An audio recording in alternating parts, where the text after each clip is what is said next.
Leveling a druid has usually been a slow, boring process, but no more. With Season 5, Druid now has an insane leveling build that will get you from 1 to 100 in a flash. This Wind Shear build is now absolutely busted, and you can access the full power of it from level 1. We have insane AoE damage that will take care of the infernal hordes with ease.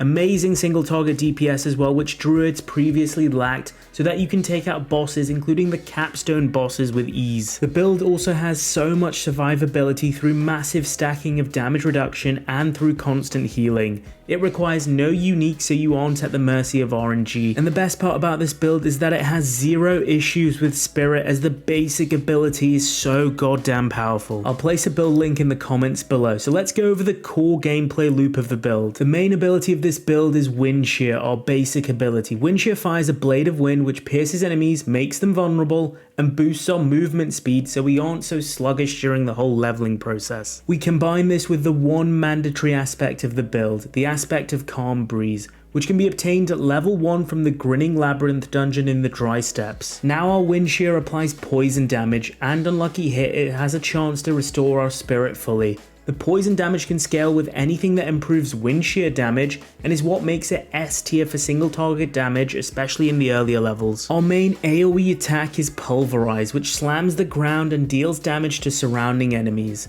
Pulverize will overpower every 12 seconds when you're healthy, and it will deal more overpower damage on top. Overpower can hit for some huge hits, especially because it scales off our health and fortified life, which we have a lot of in this build.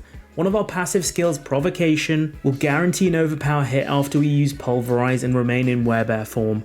We then use another aspect called the Blood Boiling aspect, which guarantees every 20 seconds for one of our skills to overpower and adds even more AoE damage as it creates these blood boil orbs which explode on top. Pulverize works extremely well for AoE damage, but it can also really improve our boss damage with those huge overpower hits. Our key passive, Ursine Strength, boosts our overpower hits even further.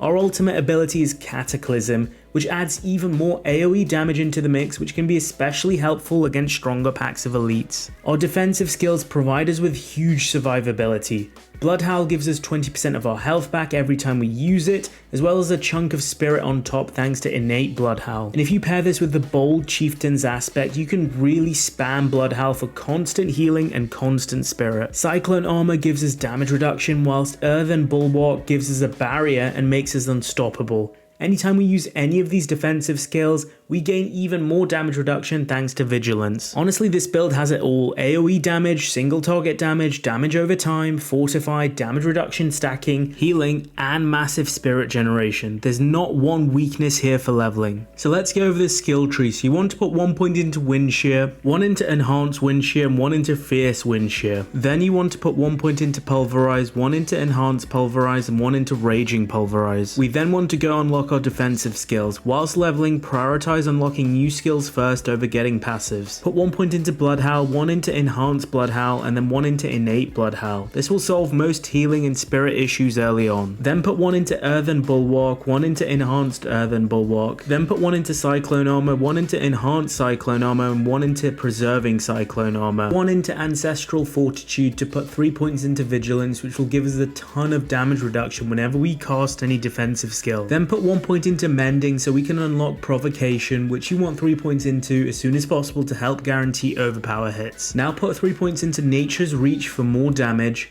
Then unlock your ultimate skill, Cataclysm, and put 1 point into Prime and Supreme Cataclysm. Put 3 points into Quick Shift and 3 points into Heightened Senses. Now unlock your key passive, Ursine Strength, to boost overpower damage. Now we go back and finish off our passives. Put 3 points into Defiance, 3 points into Natural Disaster, 3 points into Resonance, 2 points into Natural Fortitude, 3 into Defensive Posture, 3 into Neurotoxin, 1 into Predatory Instinct, 3 into Iron Fur, 1 into Digitigrade Gate, and then 1 into Ancestral Fortitude. Let's go over our gear and aspects next. Let's go over the aspects first. The most important aspect to obtain as early as possible is the aspect of Calm Breeze. Apply this to your amulet so it gains a 50% bonus, and the amulet slot isn't changed as much whilst leveling. This applies poison damage, which adds a huge amount of damage over time to enemies. We can then scale this with our Paragon board later on. For our other offensive aspects, on my gloves I place the rapid aspect so I can spam wind shear faster.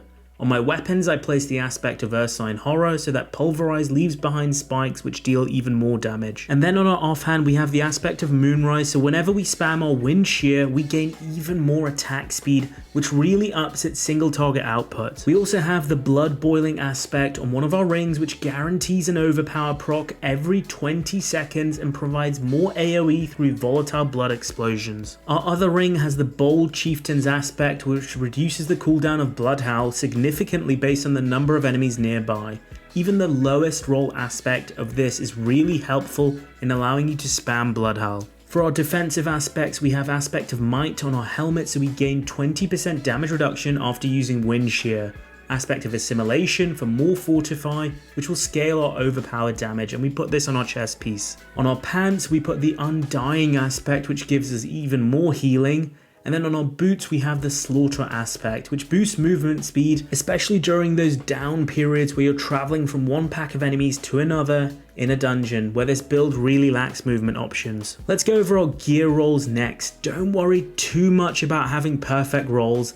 This is a build for leveling after all, and you will replace things very quickly. But yeah, it is nice to aim for some things because then it makes item drops even more exciting. I will include tempering because this is a 1 to 100 guide, and tempering is super cheap and a very easy way to boost both survivability and damage output, especially during those level 50 to 100 levels. So for your helmet, you want willpower, maximum life, and cooldown reduction. Temper for maximum life. For your chest piece, you want willpower, maximum life, armor, and then temper for total armor as well. For your gloves, you want willpower, critical strike chance, maximum life or overpower damage. Temper for any sort of damage bonus, though overpower is preferable. For your pants, you want willpower, maximum life, total armor, and then temper for total armor again. For your boots, you want willpower, maximum life, movement speed, then here you want to temper for movement speed again. For your amulet, you want willpower, critical strike chance, movement speed, and then temper for overpower damage and movement speed again. For your rings, you want willpower, critical strike chance, overpower damage or maximum life, and then you want to temper for overpower damage and resource cost reduction. For your weapon, you ideally want a one-handed mace for the innate overpower damage bonus, but don't worry too much whilst leveling. Just pick something one-handed with the highest DPS. The reason we go for a one-handed weapon instead of something two-handed like a staff is because one-handed weapons have a higher attack speed, which means we can spam Wind Shear more often. Aim for willpower, maximum life, and overpower damage on your one-handed weapon, then temper for damage or overpower damage. Your second temper should be chance for Wind Shear projectiles to cast twice. If you don't unlock this whilst leveling, don't worry too much. It's not necessary, but it does make the build feel really nice. For your offhand, you want willpower, maximum life or critical strike chance, and then cooldown reduction again. In terms of tempering, you can again aim for damage or overpower damage, and then your second temper should again be chance for Wind Shear projectiles to cast twice. For your spirit boons, for the deer, you want the advantageous beast boon for more movement speed. Your eagle, you want 2 boons, Iron Feather for more life, and then swooping attacks for more attack speed. You want the calamity boon to make cataclysm last 25% longer, though you could use the bolster boon here for more fortify for more overpower hits. Then for the snake, you want calm before the storm to have a chance to reduce your cataclysm cooldown. In terms of the Paragon board, I've been leveling too fast and have barely unlocked the glyphs that I want. So don't worry, I'll place a full Paragon board setup in the build link below. So there you have it, my Wind Shear Druid Levelling build, which is now the king of all Druid Levelling builds. It feels so smooth to finally level with a Druid. If you enjoyed what I talked about today, remember to smash the like button and subscribe to the channel for more Diablo builds as we get deeper into Season 5. I'm Mr. Ronnet, and that's it for today. Peace out, guys.